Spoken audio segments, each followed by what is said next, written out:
Yasika eye na kati ya Menga Makimbangu télévision. Et pas wapi tokoya kopanja sango ya Tata Simone Kimbangu Kiangani pe sango ya Baindo en général. Désormais d'une paroisse à une autre. Émission oyeye na banda kuna bino pona koya ko talisa bino lolenge kani ba paroisse na biso e bandela ndenge tozali ko tambolela mayemaleka après 100 ans.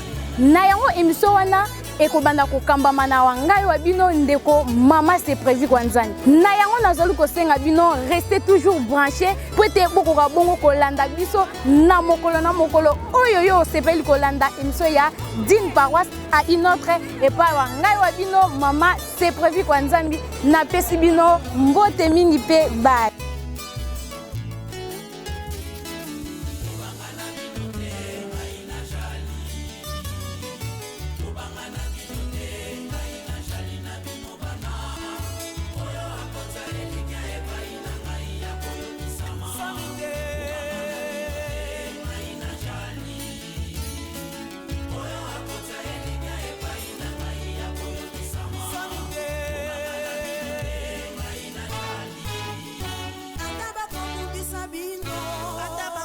Sabino,